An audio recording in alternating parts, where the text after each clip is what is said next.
I grew up in a small town with my parents and younger sister. Let's call her Mary. My parents always had high expectations for me, even as a child. They were strict and always pushed me to excel in academics and extracurricular activities. They wanted me to go to a prestigious university and pursue a career that would make them proud. Mary was always the baby of the family, and my parents had a soft spot for her. She was the complete opposite of me, carefree and artistic. She dropped out of college to pursue her dream of becoming an artist and moved back home to save money. I loved her, but we were never close growing up. Despite our differences, I thought my parents and I had a good relationship. That is, until they asked me to do something that I knew would ruin my life. It all started when Mary got pregnant unexpectedly. My parents were over the moon about the news and began planning for the new arrival. But then they dropped a bombshell on me. They wanted me to drop out of college and move back home to take care of Mary and the baby. At first, I thought it was a joke, but they were deadly serious. They explained that Mary needed someone to help take care of her during her pregnancy and that it was my duty as her sister to help out. They also said that they couldn't afford to hire a caregiver or pay for childcare, so it had to be me. I was stunned.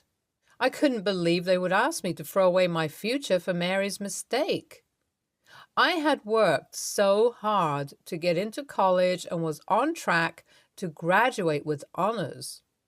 I couldn't give that up, so I refused. I told my parents I couldn't do it, and they were furious. They accused me of being selfish and not caring about my family. I tried to explain that I couldn't just drop everything and move back home, but they wouldn't listen. Now I find myself being kicked out of the house because I refuse to sacrifice my future for Mary. It's not fair, and I feel like I'm being punished for something that isn't my fault. I walked around my old room looking for any last-minute items that I might have missed. I had gone back to pick up all my stuff. My best friend, Emily, was helping me pack up the rest of my things. We were both quiet, lost in our own thoughts. I could feel the sadness and disappointment weighing down on me. After a while, we finally managed to finish packing up everything. As we walked out of my house, I couldn't help but feel a sense of emptiness. It was like a part of me had been left behind in that house. Emily tried to lighten the mood by telling me about her new job and how excited she was for it. I listened, trying to stay focused on the positive things in life. We reached the car and loaded up all my boxes. The ride back to my dorm was quiet. Emily knew I needed some time to process everything. We arrived at the dorm and took the elevator up to my floor. I unlocked my room and walked in, feeling a sense of relief.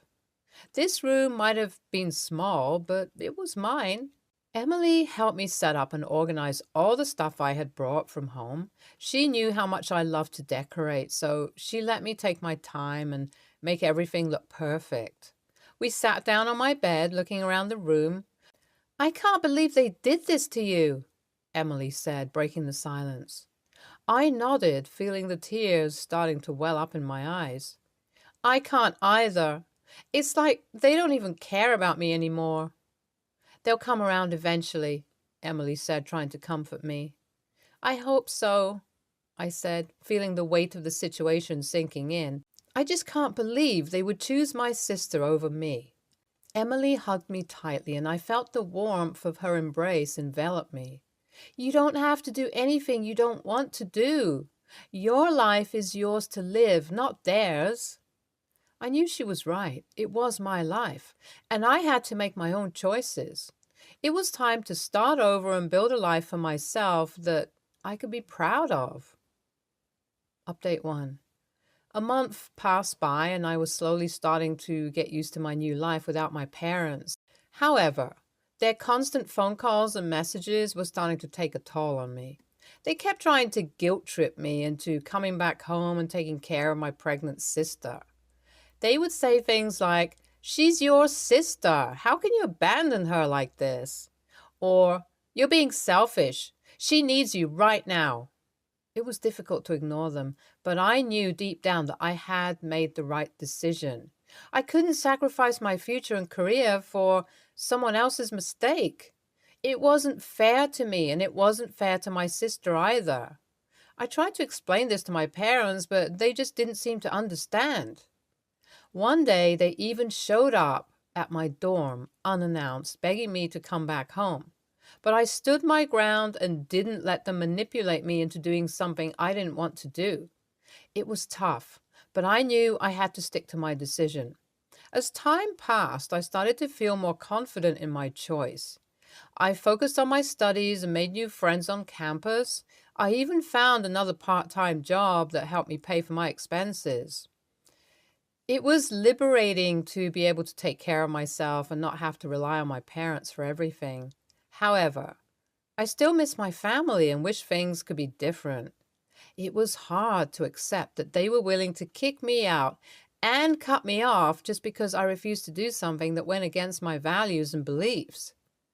Despite everything, I kept reminding myself that I was doing the right thing. It was just a matter of time before my family would come to understand that as well. A week or two after my parents showed up unannounced, I got a call from my sister. I felt a pang of guilt as I heard my sister's sobs on the other end of the line. Despite all that had happened, I still loved her and cared about her. But I couldn't just forget everything that had transpired and go back to the way things were. "I'm sorry, sis," I said, "but I can't just come back and pretend that everything is okay. I still don't agree with what Mom and Dad asked me to do, and I can't put my own future at risk to take care of you." There was a long pause on the other end of the line before my sister spoke again. Her voice was shaky. "I know you're right, but I just don't know what to do. I feel so alone and scared, and I don't think I can do this on my own." My heart ached for her, and I wished more than anything that I could be there to comfort her.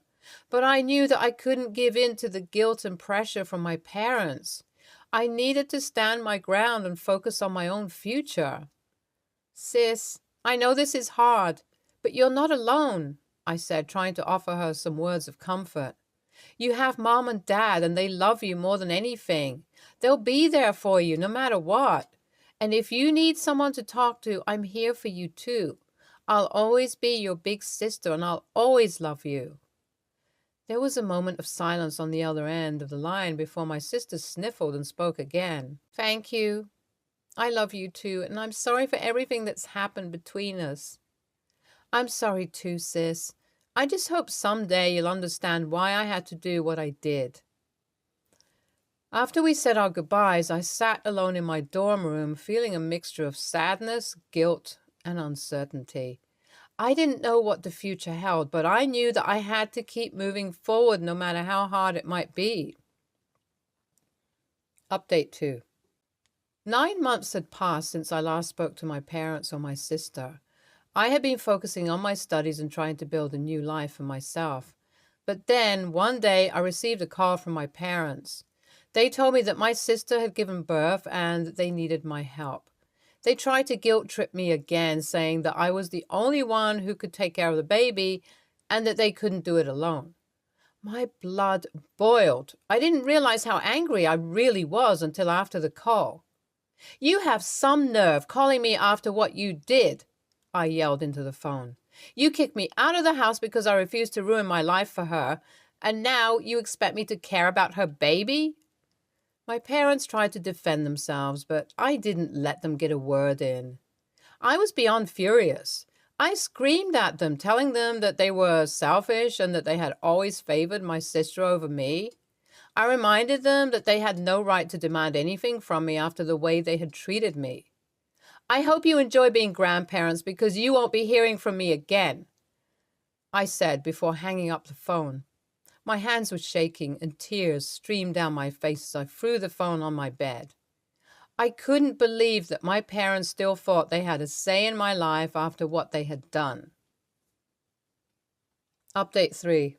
2 months after the phone call with my parents, My sister called me up crying and begging me to come and see her baby.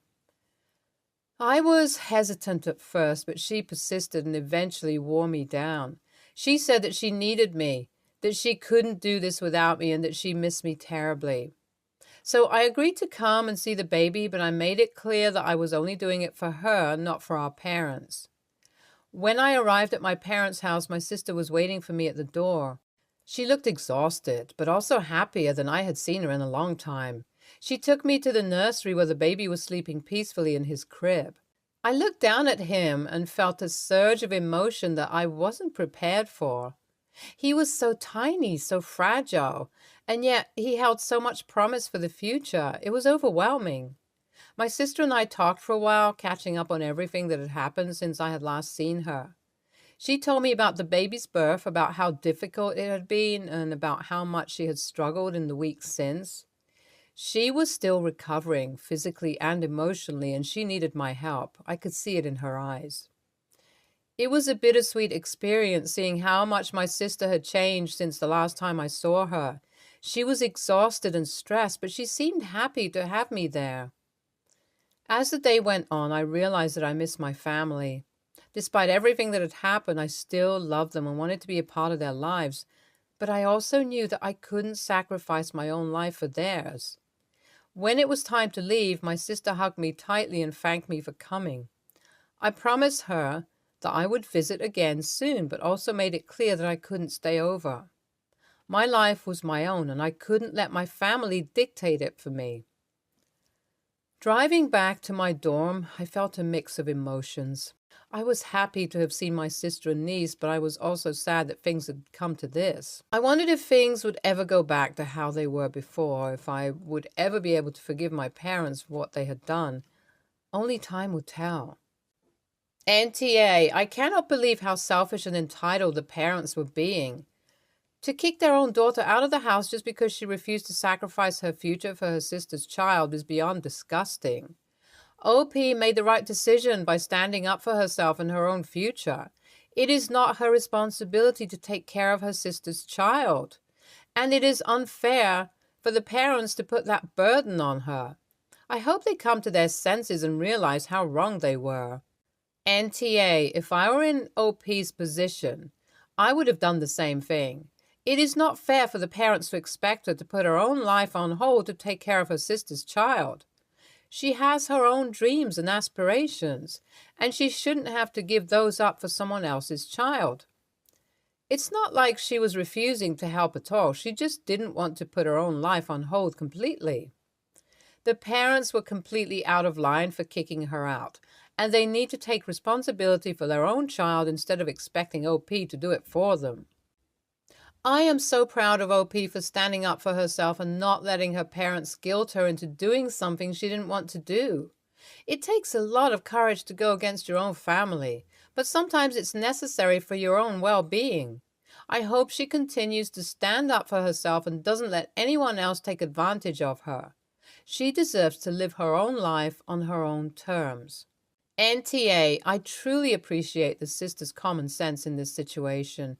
She understood the gravity of the request made by her parents and did not want her sister to bear the burden of it.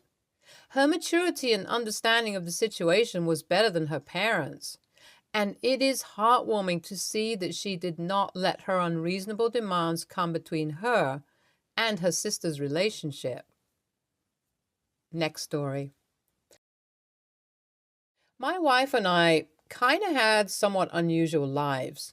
We started dating when we were 14, and she got pregnant when we were 17.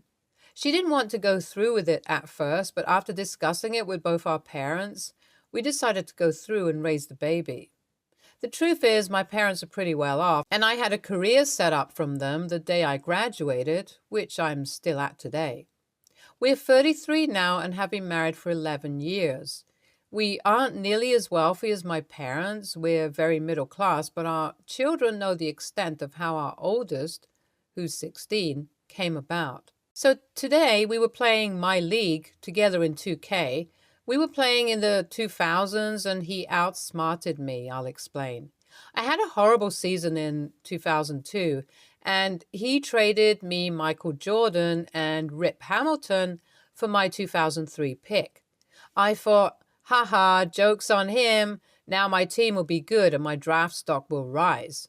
It didn't. He outsmarted me. Michael Jordan was old and retired the next year, and my team stayed bad, so he used my pick to draft LeBron James. The only hole in his plan was Rip Hamilton was really underpaid, and he was happy with my team.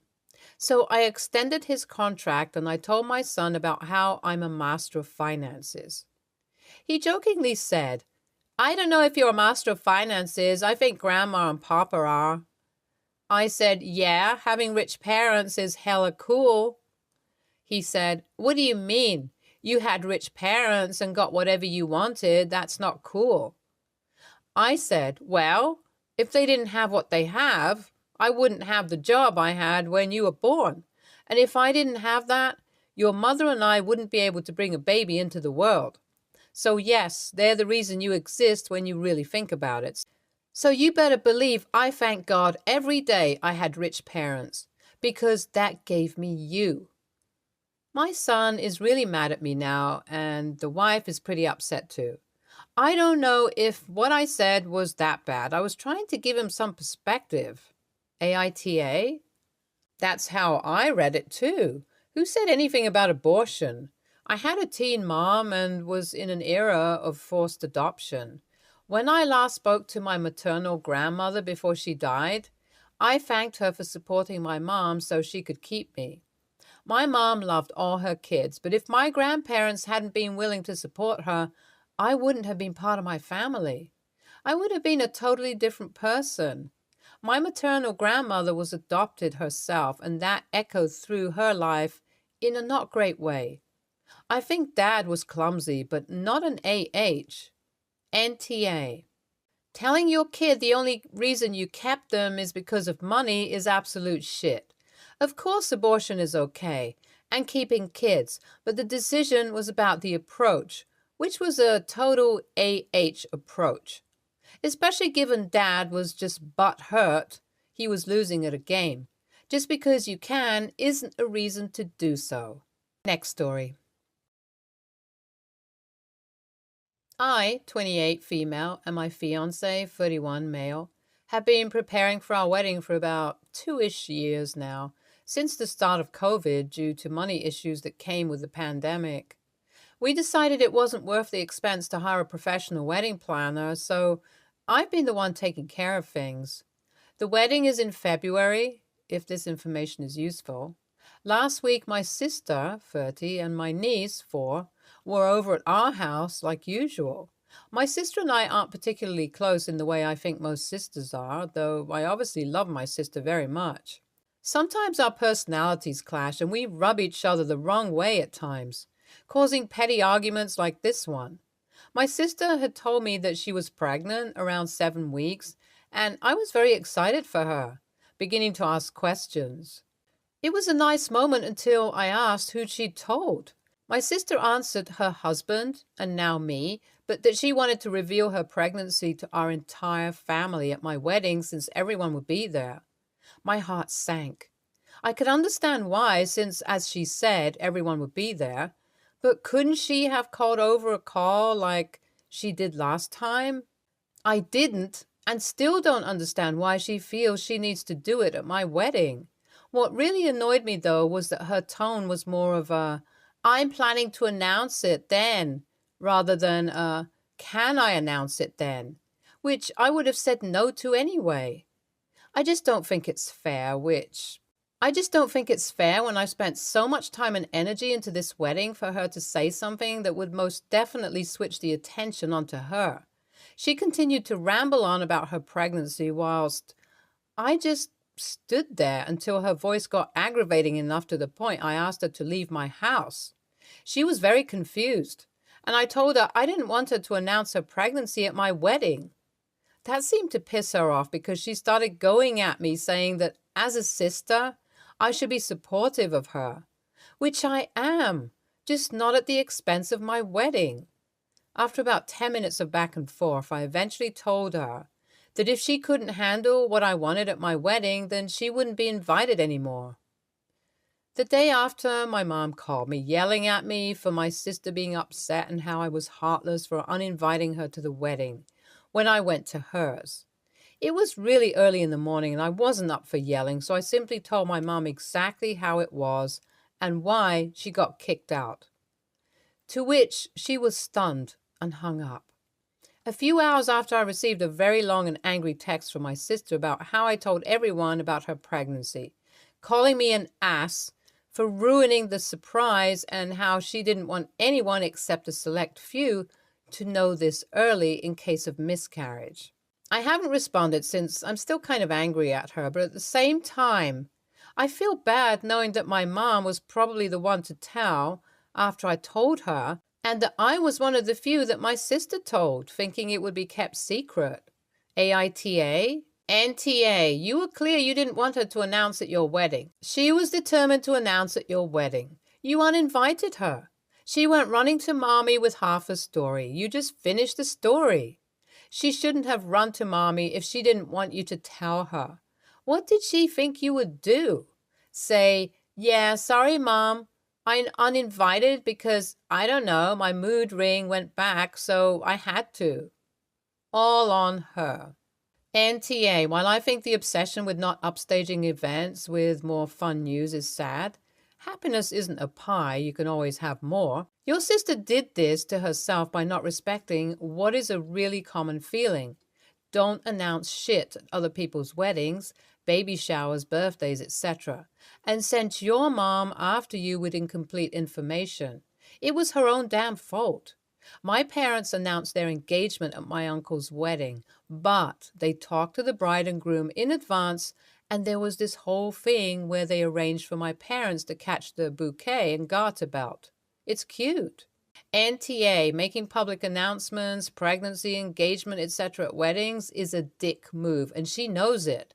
I'm guessing that since sister didn't do a big public reveal for baby, one, she's super keen to get a lot of attention the second time around, and decided hijacking a wedding was the most convenient way for her. You told her you didn't want that, and she spun a different story to your mother, so this is all on her.